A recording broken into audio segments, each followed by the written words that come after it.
why are innocents judged? God has a spiritual war going on. When sin overcomes it blames God. Why does good allow that? In principle, it's just the system and the devil. If wickedness consumed good, all would be lost, even for the innocent. So the innocent are saved in heaven best he could do. The system was started when man ate poison and corrupted himself, allowing the devil to possess God's creation. After a war in heaven, the good energy went to the devil. God cursed the ground and smote the devil, which was now in man for sinning, causing an imperfect world, and the system was born from that one action. 6 And the Lord said unto Moses, Behold, thou shalt sleep with thy fathers, and this people will rise up, and go a-whoring after the gods of the strangers of the land, whither they go to be among them, and will forsake me, and break my covenant which I have made with them. 17 Then my anger shall be kindled against them in that day, and I will forsake them, and I will hide my face from them, and they shall be devoured, and many evils and troubles shall befall them, so that they will say in the day, Are not these evils come upon us, because our God is not among us? 18 And I will surely hide my face in that day for all the evils which they shall have wrought, in that they are turned unto other gods. 1 This shows why bad judgments from God happen. Sin blocks out God, so he can't help, and then the system judges the circle of consequences for bad things. He gets blamed for removing his hand and being the creator, making them his judgment, because he is good. The flood, all judgments, weren't because God wanted to. It was allowed to save the rightness. He made a way for the rightness. An ark. And Jesus. That's the judgment system. Bad people can cause good people to be hurt. The sin of man. God can help save, but an overcoming relationship with God is needed, or the devil destroys the good, which is not God's fault. The system judges wicked, and God removes his hand to allow it. In that way, it's either that or let the devil win. But Jesus saved us from this. But there's still a war on powers of darkness, and things aren't perfect. So bad things happens to good people. So put on the whole armor of God. God told Moses the laws, commands, what sin was, and Moses wrote the sentences, punishments. Moses he wrote, I am the Lord around it, and ran it together from Moses' authority. Then it continues on down away from God, being partly God, partly Moses.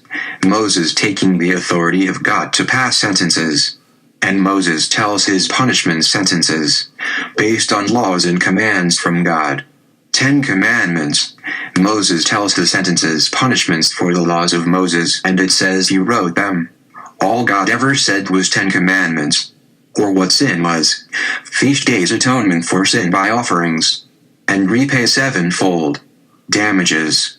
Take them to the temple, hold them until paid back, or to cast them out the city, or cut them off, meaning restrict them, or put them in a city of refuge. Moses wrote sentences, punishments, onto God's words, things like stoning, and in a verse Moses says, obey the sentences that I command you. Didn't say God said, I as in Moses. There's a gap between I am Lord and where Moses puts his sentences. After, and most the other sentences continues and never mentions God. Goes on to Moses, takes part of God's words and adds his sentences, and then says it's from God, which partly is. Jesus said, when you have seen me, you have seen the Father. God is good all the time. Same yesterday, today, and forever. So he never commanded this to be the law Moses did. Why it's called laws of Moses. Jesus came to fulfill the law but not the punishments of Moses, only the 10 Commandments. Jesus forgave sins and revoked the punishments of Moses. When the woman who had committed adultery was to be put to death, he forgave her.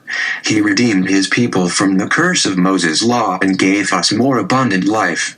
John 8:3 And the scribes and Pharisees brought unto him a woman taken in adultery, and when they had set her in the midst, for they say unto him, Master, this woman was taken in adultery, in the very act. 5 Now Moses in the law commanded us, that such should be stoned. But what sayest thou? 6 This they said, tempting him, that they might have to abuse him. But Jesus stooped down, and with his finger wrote on the ground, as though he heard them not. 7 So when they continued asking him, he lifted up himself, and said unto them, He that is without sin among you, let him first cast a stone at her. 8 And again he stooped down, and wrote on the ground.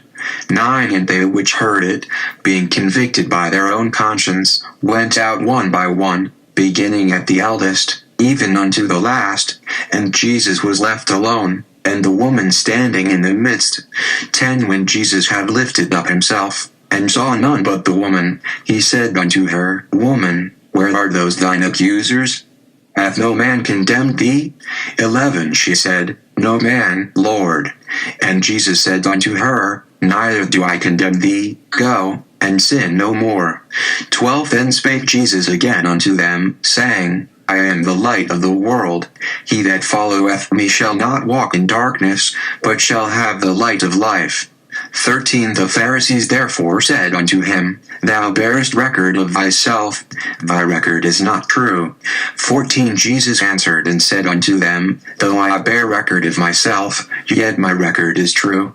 For I know whence I came, and whither I go, but ye cannot tell whence I come, and whither I go. 15 Ye judge after the flesh.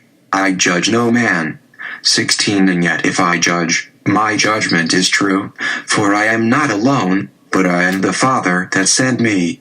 17 It is also written in your law, that the testimony of 2 men is true. 18 I am one that bear witness of myself, and the Father that sent me beareth witness of me. 19 Then said they unto him, Where is thy Father? Jesus answered, Ye neither know me, nor my Father. If ye had known me, ye should have known my Father also. John 3:16 For God so loved the world, that he gave his only begotten Son, that whosoever believeth in him should not perish, but have everlasting life. 17 For God sent not his Son into the world to condemn the world, but that the world through him might be saved.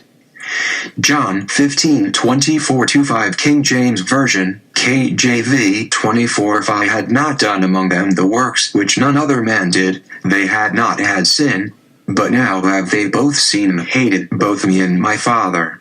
25 But this cometh to pass, that the word might be fulfilled that is written in their law, they hated me without a cause. Jesus calls it their law, not God's. They even call it Moses' law. In the way of righteousness there is life, along that path is immortality. Proverbs 12:28 Immortality, it's talked about a lot in the New Testament, hinted to throughout the New Testament Bible, that we have it even on earth. The thief, the devil, cometh not, but for to steal, and to kill, and to destroy. I am come that they might have life, and that they might have it more abundantly. John 10:10 Jesus said that so it's more abundant. So what was he talking about? Well, in the old it said 120 was about as old as possible to live, but even then Methuselah lived to 969 as a sign for God. People did live to be older, and today some are going over the 120 years. 120 years was under the curse. Jesus came and gave us more abundant life, meaning lavish, too, and redeemed his people from all curses. And you know what? When he said that, no limit was put on it. More abundant life. Immortality for those who dare believe. And live right. Many times is immortality used in the New Testament. I think it's hinting to life on earth as well. That's what I believe and I'm living it.